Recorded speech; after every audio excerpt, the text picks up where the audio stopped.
What बेटा? Chapter is what? Cash flow analysis, जिसको हम प्यार से बोलते हैं कैश फ्लो स्टेटमेंट। और इसमें आपको कैश फ्लो स्टेटमेंट ही बनाना है, ठीक है? तो कैश फ्लो स्टेटमेंट, सबसे पहली बात तो याद रखना, जो अकाउंटिंग स्टैंडर्ड है, अकाउंटिंग स्टैंडर्ड है इसका 3, AS3। व्हाट बेटा? AS3 is the accounting standard, बराबर है? कैश फ्लो स्टेटमेंट का अकाउंटिंग स्टैंडर्ड है AS3। Remember it everyone. What? Cash flow statement accounting standard 3। Okay, याद रखो। सबसे पहली बात, cash flow statement is what? Cash flow statement summarizes the changes in the amount of cash for a particular period. What is cash flow statement? Cash flow statement एक summary बताता है, summary कि कितना cash flow हुआ है, change कितना हुआ है, बराबर है? Summarizes the changes in the amount of cash for a particular period. That's it. है कि नहीं?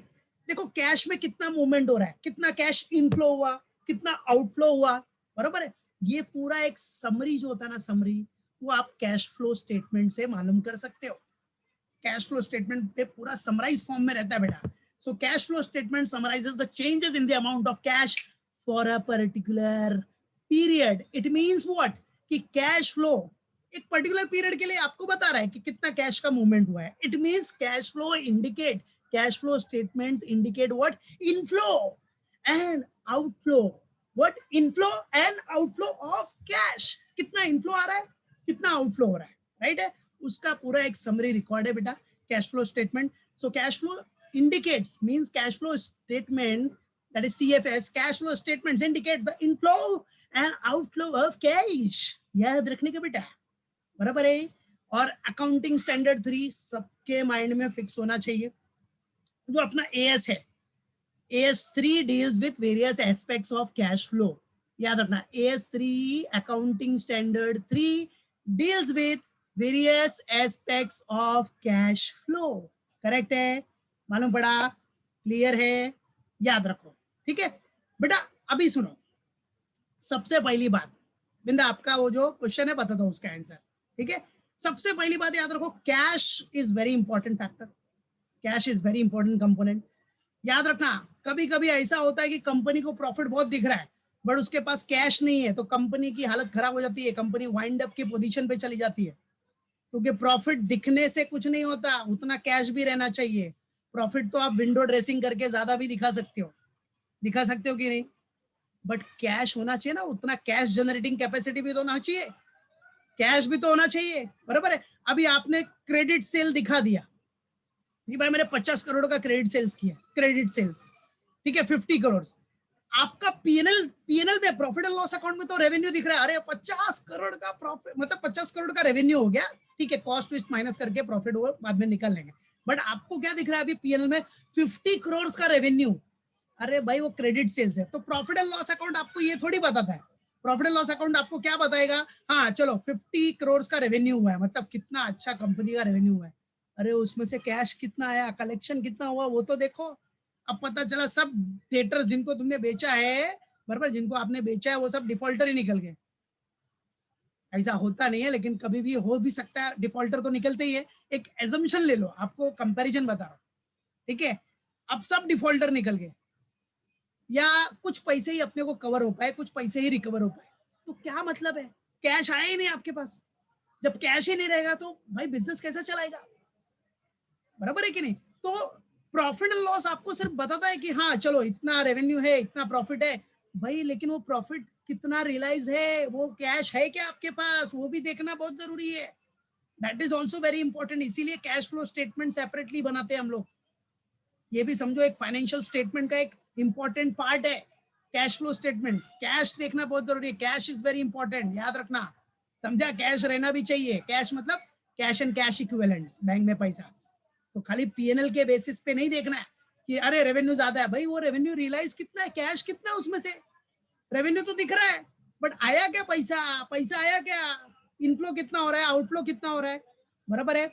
अब समझो आपके पास कैश बढ़ गया तो इसका मतलब ये नहीं कि प्रॉफिट बढ़ गया। कैश बढ़ गया इसका मतलब ये नहीं बेटा, जैसा आपने क्वेश्चन पूछा बेटा उसका आंसर दे रहा हूं, कैश बढ़ गया इसका मतलब ये थोड़ी कि प्रॉफिट हो गया ज्यादा। भाई वो कैश आपका किससे बढ़ सकता है? आपने लोन भी तो लिया रहेगा, लोन लिया हो सकता है, लोन से आपका इनफ्लो बढ़ सकता है। तो लोन लेने से थोड़ी आपका प्रॉफिट होने वाला है, वो तो बाद में इन फ्यूचर आउटफ्लो होने ही वाला है ना। That is what financing activity, क्या बोलते हैं उसको बेटा, फाइनेंसिंग एक्टिविटी। तो सबका पूरा बाइफर्केशन होता है। तो ऐसा जरूरी नहीं कि आपको इनफ्लो होगा तो प्रॉफिट बढ़ गया, ऐसा नहीं बेटा। इनफ्लो में आपकी फाइनेंसिंग एक्टिविटीज है, आपने लोन्स लिए होंगे, बराबर है, शेयर होल्डर्स के पैसे होंगे, तो उससे इनफ्लो बढ़ना, इसका मतलब ये थोड़ी कि प्रॉफिट बढ़ गया। उसका पूरा एडजस्टमेंट होता है एक्टिविटीज के बेसिस पे, कितना ऑपरेशन से पैसा आया, कितना इन्वेस्टिंग से आया, बराबर। इन्वेस्टमेंट में क्या कैश इनफ्लो हो रहा है, आउटफ्लो हो रहा है, फाइनेंसिंग में कितना इनफ्लो हो रहा है, आउटफ्लो हो रहा है। सो cash flow statement is very important, याद रखना। जैसे पीएनएल इंपॉर्टेंट है, वैसे कैश फ्लो भी इंपॉर्टेंट है। पीएनएल आपको क्लियर व्यू नहीं देगा कि कितना कैश है आपके पास, वो खाली बता रहा है आपको कि आपको इतना प्रॉफिट हुआ।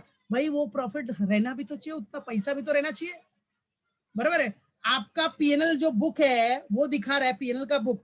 अब ये पीएनएल आपका जो है पीएनएल स्टेटमेंट, उसमें समझो प्रॉफिट दिखा रहा है 100 करोड़, और आपके कैश, आपके जो बैंक बैलेंस है उसमें पड़ा है कितना, 5 करोड़। बहुत डिफरेंस है ना। 100 करोड़ आपका प्रॉफिट दिखा रहा है पीएनएल अकाउंट में, प्रॉफिट, नेट प्रॉफिट दिखा रहा है 100 करोड़, और इधर बैंक बैलेंस में 5 करोड़। इतना डिफरेंस, कैश भी तो होना चाहिए, बराबर है। ऐसे बहुत सारी कंपनी भी बंद हो जाती है फिर, राइट है, रियलाइजेशन नहीं हो पाता, बराबर है, सामने वाले इंसॉल्वेंट हो गए, बैड डेट्स हो गया, पैसा लॉस हो गया, बराबर है कि नहीं। तो ये सब चीज है कि भाई अब उसमें 95 करोड़ का क्या होगा, वो मूवमेंट अभी हुआ नहीं है, वो आना बाकी है। रिसीवेबल्स हो सकता है, मालूम पड़ा कि नहीं, हो सकता है, तो वो बैलेंस शीट असेट साइड में दिखेगा, एवरीथिंग। सो बेटा कैश फ्लो स्टेटमेंट अपना प्रॉपरली एक सेपरेट स्टेटमेंट होना चाहिए, जिससे आपको मालूम पड़े कितना इनफ्लो है, कितना आउटफ्लो है, कौन सा ऑपरेशंस का पैसा है, कौन सा इन्वेस्टमेंट से रिलेटेड अमाउंट है, कौन सा फाइनेंसिंग से रिलेटेड अमाउंट है, everything. That is why the cash flow statement is very important, याद रखना, समझा। और ये आपको डिसीजन मेकिंग में हेल्प करेगा बेटा, याद रखना। ये मैनेजमेंट को डिसीजन मेकिंग में भी हेल्प करता है, समझा, याद रखना। मालूम पड़ा। तो सिर्फ बुक प्रॉफिट से आपको अपने कंपनी का ट्रू पिक्चर नहीं मालूम पड़ेगा। हाँ, एक जजमेंट मालूम पड़ेगा कि अच्छा हो रहा है, लेकिन उतना रियलाइजेशन भी होना चाहिए, कलेक्शन भी होना चाहिए, पैसा आना भी चाहिए। खाली ऐसा नहीं बड़ी बड़ी करके मार्केटिंग करके क्रेडिट में बेचते जा रहे हो बस। अरे रिकवर कभी करेगा, पैसा भी तो आना चाहिए तो बिजनेस चलेगा, समझा कि नहीं। खाली बुक में प्रॉफिट दिखा के, रेवेन्यू ज्यादा दिखा के थोड़ी काम चलने वाला है। वो तो ठीक है, वो तो साइड बाय साइड करना ही है, लेकिन उतना रिकवरी होना चाहिए, उतना कैश का मूवमेंट होना चाहिए, cash inflow outflow everything, everything is important, याद रखना। दैट इज व्हाई, याद रखो, cash flow statement summarises what the changes in the amount of cash for a particular period, और ये इंडिकेट करता है कितना इनफ्लो है, कितना आउटफ्लो है, बराबर है।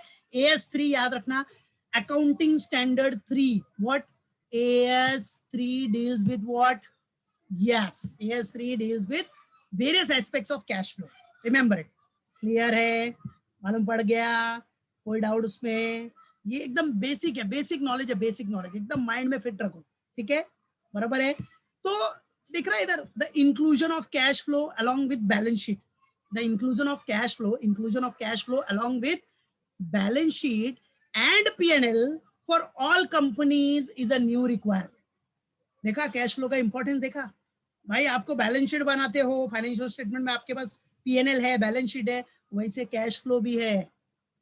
Cash flow is a new requirement, company को कैश फ्लो स्टेटमेंट अपना सेपरेट बना के रखना है, ताकि वो स्टेटमेंट जो भी स्टेक होल्डर्स है वो देखे कि कंपनी का क्या मूवमेंट है, कैश का कितना इनफ्लो रहा है, कितना आउटफ्लो रहा है, क्या कलेक्शन है, एवरीथिंग, समझा। सो कैश फ्लो स्टेटमेंट अभी मैंडेटरी है बेटा, cash flow statement is mandatory to prepare, it is mandatory to prepare under Companies Act 2013, man, Companies Act 2013 के अंदर, याद रखना, it is mandatory to prepare। जैसे अपना P&L बैलेंस शीट मैंडेटरी है, इंपॉर्टेंट है, वैसे कैश फ्लो स्टेटमेंट भी इंपॉर्टेंट है राजा, समझा, क्लियर है, याद रखो। सो और कैश फ्लो, बेटा ये कैश फ्लो बना क्यों रहे हो, why are you making this.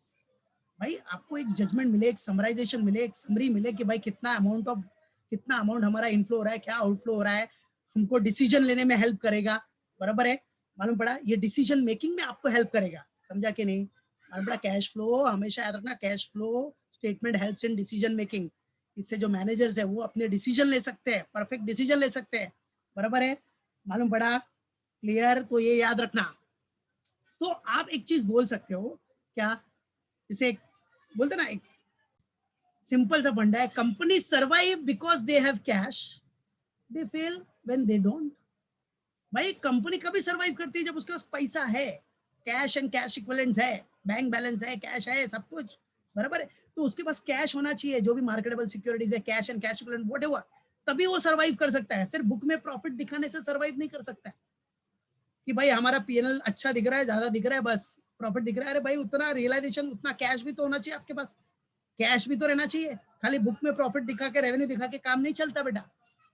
आप सिर्फ क्रेडिट सेल्स करके रख दोगे, उसका कलेक्शन नहीं करोगे, अरे क्रेडिट सेल हो गया, अरे अपना पीएनएल दिख रहा है, रेवेन्यू दिख रहा है 100 करोड़, वाओ काम हो गया, समझा, ऐसा नहीं चलता। वो रियलाइजेशन भी होना चाहिए, उसका रियलाइजेशन होना चाहिए, उसका रिकवरी होना चाहिए, मालूम पड़ा। तो आप बोल सकते हो या अगर कंपनी को सरवाइव करना है तो उसके पास कैश एंड कैश इक्विवेलेंट होना चाहिए, अदरवाइज उसका लाइफ ज्यादा टाइम नहीं चलने वाला, समझा। तो उसके लिए कंपनी का पॉलिसी होता है, कलेक्शन पॉलिसी, एवरीथिंग, कैश का पूरा प्रॉपर मैनेजमेंट पॉलिसी होता है, that's it.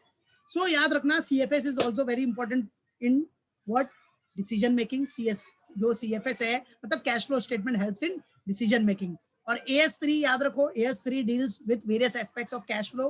Cash flow statement indicates what, inflows and outflows of cash, बराबर है। ये statement summarises the changes in the amount of cash for a particular period, right. अब जो cash का मूवमेंट होता है बेटा, आपका जो कैश का फ्लो हो रहा है, फ्लो चेंजेस हो रहा है, वो चेंजेस आप कैसे देखते हो? देखो, जो भी चेंजेस है उसका क्लासिफिकेशन देखो, जो आपने देखा है क्लासिफिकेशन ऑफ कैश फ्लो जो है ना बेटा, जो क्लासिफिकेशन ऑफ कैश फ्लो, वो पहला क्लासिफिकेशन है on the basis of operating activities. Secondly investing activity, क्या बेटा, इन्वेस्टिंग है। और थर्ड वन है फाइनेंसिंग, क्या बेटा, ऑपरेटिंग एक्टिविटी है, इन्वेस्टिंग एक्टिविटी है और फाइनेंसिंग एक्टिविटी, बराबर है। अब ऑपरेटिंग एक्टिविटी मतलब क्या, याद रखो सब लोग, ऑपरेटिंग एक्टिविटी को क्या बोलते हैं हम लोग, this is what, principal revenue generating activity. What is this, operating activity is what, it's a principal revenue generating और प्रोड्यूसिंग एक्टिविटी, याद रखना, that is what operating activity. क्या operating activity, principal revenue generating और producing activity है, ठीक है। Operating activity operation से related पूरा। सो प्रिंसिपल रेवेन्यू जनरेटिंग और प्रोड्यूसिंग एक्टिविटी याद रखो, इन्वेस्टिंग एक्टिविटी और फाइनेंसिंग। तो क्लासिफिकेशन ऑफ कैश फ्लो, जब भी आप लोग कैश फ्लो स्टेटमेंट बनाओगे ना, तो उसमें ये तीनों आपका आएगा। पहला ऑपरेटिंग एक्टिविटी आएगा, cash flow from operating activities, secondly cash flow from investing, और लास्ट में कैश फ्लो फ्रॉम फाइनेंसिंग, बराबर है। पूरा एडजस्टमेंट करके आप देखोगे कि आपके पास कितना कैश एंड कैश इक्विवेलेंट्स है, राइट। तो ऑपरेटिंग एक्टिविटी याद रखो, सबसे मेन प्रिंसिपल रेवेन्यू जनरेटिंग और प्रोड्यूसिंग एक्टिविटी है, बराबर है। तो आ जाओ ऑपरेटिंग एक्टिविटी, फर्स्ट वन है अपने को operating activity, that is also known as what, principal revenue generating और producing activity, principal revenue generating और प्रोड्यूसिंग एक्टिविटी। अब ऑपरेटिंग एक्टिविटी में आपको इनफ्लो कैसे होगा, इनफ्लो कैसा होगा रे बाबा, इनफ्लो कैसा होगा वो देखने रे बाबा, इनफ्लो कैसा हो गया वही देखेंगे अभी। सो इनफ्लो कैसा होगा बेटा, कैश इनफ्लो ऑपरेटिंग एक्टिविटीज में simple, principal revenue generating activity है ना, रेवेन्यू जनरेटिंग है मतलब आप गुड सेल कर रहे हो, सर्विसेज दे रहे हो, बराबर है, कलेक्शन मिल रहा है डेटर से, ये सब क्या है आपका, ये सब ऑपरेशन है ना, बराबर है। Sale of goods and services से जो भी पैसा आएगा, बराबर है, डेटर से जो भी कलेक्शन होगा, these all are what, cash inflow of operating activities, got it, बराबर। आउटफ्लो, अभी आउटफ्लो, फ्लो मतलब आउटफ्लो मतलब जाएगा पैसा, कैसे जाएगा ऑपरेशंस में, अरे भाई पेमेंट करेगा, गुड्स एंड सर्विसेज अगर खरीदा रहेगा, बराबर है, गुड्स एंड सर्विस खरीद के बेचोगे ना, तो खरीदने के लिए पेमेंट भी तो करना पड़ेगा। चलो आप मैन्युफैक्चरर हो, समझ लिया मैन्युफैक्चरर हो, तो मटेरियल खरीदोगे, मटेरियल खरीदोगे, अदर जो भी रिक्वायरमेंट्स है वो तो खरीदना ही है ना, उसके लिए पेमेंट करोगे ना, तो वो ऑपरेशन से रिलेटेड हुआ कि नहीं, that is related to what, operations. So that is what operating activities, और वो ऑपरेटिंग एक्टिविटीज का कैश आउट फ्लो है, समझा। तो payment towards goods services materials, creditors को पेमेंट देना, वेजेस पेमेंट करना, बराबर है, जो भी है ऑपरेशन से रिलेटेड। अब मजदूर है, काम कर रहा है, तो उनको फ्री में तो काम करेगा नहीं भाई, उनको वेजेस तो देना पड़ेगा ना, पगार देना पड़ेगा कि नहीं। जो भी ऑपरेशन से रिलेटेड, इधर शॉर्टकट में लिखा है एकदम नॉर्मली, ठीक है। तो ऑपरेटिंग एक्टिविटीज से रिलेटेड जो भी है, प्रिंसिपल रेवेन्यू जनरेटिंग एक्टिविटी है, याद रखना। Operating activities what, it's a principal revenue generating activity, or we can say that principal revenue producing activity, where we have seen the inflow, cash inflow क्या है, cash outflow क्या है। inflow में receive from goods services debtors, ये सब inflow हो गया। outflow में payment towards goods हो गया, services हो गया, creditors हो गया, wages payment करोगे, राइट है, जो भी wages सैलरी दे रहे हो आप, बराबर, वो सब क्या है, ऑपरेशन से रिलेटेड है ना बेटा, करेक्ट। तो इनफ्लो देखा, आ रहा है पैसा, और आउटफ्लो मतलब जो भी आप पेमेंट करोगे related to materials, goods, services, creditor, wages, all that operations से related, got it. So this is what, these are what your operating activities, so remember it, operating activities पूरा ऑपरेशन से related है। It's a principal revenue generating और producing activities, got it, clear है, याद रहेगा। Investing activity, second one is what, पहला operating देख लिया आपने, operating is what, principal revenue generating activity या principal revenue producing activity. Now second one is what, investing. बेटा इन्वेस्टिंग एक्टिविटीज आ गया ना, तो याद रखने का इन्वेस्टमेंट से रिलेटेड, मतलब ये आपके फिक्स असेट्स और इन्वेस्टमेंट से रिलेटेड हो गया, फिक्स असेट और इन्वेस्टमेंट, ठीक है। अभी कंपनी अगर कोई फिक्स असेट परचेस कर रहा है, बाय कर रहा है, बेटा कंपनी फिक्स असेट खरीद रहा है ना, मशीन खरीदा, समझो कंपनी ने fix asset machine, fix asset में मशीन खरीदा, तो कैश इनफ्लो होगा कि आउटफ्लो होगा, कंपनी ने मशीन परचेस किया, तो वो तो उसका इन्वेस्टमेंट है, फिक्स एसेट है कि नहीं मशीन, तो वो कंपनी के लिए मशीन जब परचेस किया तो उसका कैश इनफ्लो हो रहा है कि कैश आउटफ्लो हो रहा है, बोलो। यस बेटा, परफेक्ट, शाबाश, वेरी गुड, परफेक्ट, आउटफ्लो। अरे भाई मशीन खरीद रहा है तो पैसा जाएगा ना यार, बराबर, दैट इज व्हाट आउटफ्लो। तो याद रखना, फिक्स असेट्स इन्वेस्टमेंट से रिलेटेड जो भी रहेगा वो सब आपका इन्वेस्टिंग एक्टिविटी में आएगा, देख रहे हो। अगर समझो फिक्स असेट खरीदा, कोई भी मशीन खरीदा, इक्विपमेंट खरीदा, कंप्यूटर खरीदा, लैपटॉप खरीदा, यार कुछ भी खरीदे, या कहीं कंपनी में, दूसरी कंपनी में इन्वेस्टमेंट्स किए, तो वो सब क्या है, उधर आउटफ्लो हो रहा है, outflow, that is what cash outflow, उधर आउटफ्लो होगा, that outflow is known as investing activity related outflow, buddies याद रखना। वो आउटफ्लो आपका क्या है, किससे रिलेटेड है, related to what, related to investing activity, so remember it. Now in contravention to that, समझो आपने वही फिक्स एसेट सेल कर दिया, सेल ऑफ किया, सेल कर दिया, पैसा आया आया आया आया आया कि नहीं, तो पैसा आया तो receive from sale of fix assets, वो आपका इन्वेस्टिंग एक्टिविटी ही है, समझा कि नहीं। अब फिक्स एसेट बेचना क्या कोई ऑपरेशन है आपका, वो आपका प्रिंसिपल रेवेन्यू जनरेटिंग एक्टिविटी है, फिक्स एसेट बेचोगे, वो आपका काम है क्या, नहीं ना। आपका काम भाई गुड्स बेचना है, आप बिजनेस कर रहे हो, ट्रेडर हो, तो गुड्स में ही, नॉर्मल सी बात है, गुड्स ही बेचोगे, बराबर है, या तो बना के बेचोगे या तो परचेस करके बेचोगे, दो में से एक ही होगा। बनाओगे तो मटेरियल लगेगा, कॉस्ट लगेंगे, सब वो सब उसके लिए आपने पढ़ा है, कॉस्टिंग में कॉस्ट शीट सब देखा कैसे क्या होता है, ठीक है। तो बेटा इधर वही चीज है, अगर आप फिक्स एसेट बेच रहे हो, फिक्स एसेट यूज किया, बेच दिया, तो वो इन्वेस्टिंग एक्टिविटी ही है। आपने इन्वेस्टमेंट किया था किसी कंपनी में, आज उसको सेल ऑफ कर दिया, आपने टाटा कंसल्टेंसी सर्विस में पैसा लगाया, टाटा में पैसा लगाया, टाटा पावर में पैसा लगाया, एमआरएफ में इन्वेस्टमेंट किया है, बस बेच दिया आपने, आज बेच दिया, तो इन्फ्लो आया, तो वो जो इन्फ्लो है that is what cash inflow, हाँ अभी उधर पैसा लगाया आपने, समझो किधर आपने किसी को लोन दे दिया, समझो आपने एडवांस दिया, वो भी एक आपका इन्वेस्टमेंट दिया ना, आपने किसी को लोन दिया है as a purpose of what, आपका इन्वेस्टमेंट है वो, कि भाई मैंने लोन दिया इसको, उससे मेरे को इंटरेस्ट जनरेट होगा, इंटरेस्ट, अरे तो वो इंटरेस्ट भी तो आपका कैश इनफ्लो है इन्वेस्टिंग एक्टिविटी का, यस और नो, समझा। डिविडेंड मिल रहा है आपको, डिविडेंड मिला, अरे भाई इन्वेस्टमेंट कर रहे हो, शेयर्स में पैसा लगाया है, तो उधर से डिविडेंड तो आएगा, रे बाबा आएगा, तो that dividend is also your cash inflow, समझा। तो ये सारे हैं, these all are related to what, investing activity, बच्चा लोग याद रखना, भूलना नहीं, ठीक है, समझा। वो किससे रिलेटेड है आपका, इन्वेस्टिंग एक्टिविटी से रिलेटेड है, समझा, cash inflow and cash outflow, got it. Investing, तो कभी भी आपको इन्वेस्टिंग एक्टिविटी दिखा ना, इन्वेस्टिंग एक्टिविटी याद रखो ये रिलेटेड होगा फिक्स असेट्स और इन्वेस्टमेंट से रिलेटेड। किससे रिलेटेड?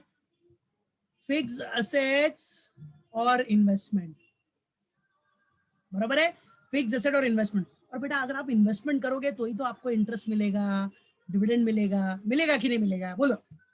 मिलना ही है। अरे बाबा इन्वेस्टमेंट करके तो देखो, करके देखो इन्वेस्टमेंट, फिर देखो मालूम पड़ा कि नहीं। रिकॉर्ड रखो बस, जितना भी इन्वेस्टमेंट रहेगा सबका, keep a proper record of all your investments, right है, and keep a track record also, right. So these all are what investing activity. उसमें देखा आपने कैश इनफ्लो, अगर फिक्स एसेट्स या इन्वेस्टमेंट, बराबर है, आपने बेचा, सेल ऑफ कर दिया, उससे जो भी अमाउंट आपको आ रहा है that is what cash inflow. जो फिक्स एसेट या जो भी आपने इन्वेस्टमेंट किया है उस इन्वेस्टमेंट से आपको क्या मिल रहा है? इंटरेस्ट मिल रहा है, डिविडेंड मिल रहा है, ठीक है। अब अभी देखो आपने इन्वेस्टमेंट किया होगा, बॉन्ड्स में इन्वेस्टमेंट किया है, डिबेंचर्स में इन्वेस्टमेंट किया है, तो डिबेंचर बॉन्ड से आपको क्या मिलेगा? अरे भाई आपको इंटरेस्ट मिलता है ना रे बाबा उससे, तो इंटरेस्ट मिला। डिविडेंड शेयर्स में इन्वेस्ट किया तो डिविडेंड मिला। So these all are what your cash inflow. याद रखना, भूलना नहीं, समझा मेरे बच्चों, मेरे प्यारे बच्चों, ठीक है।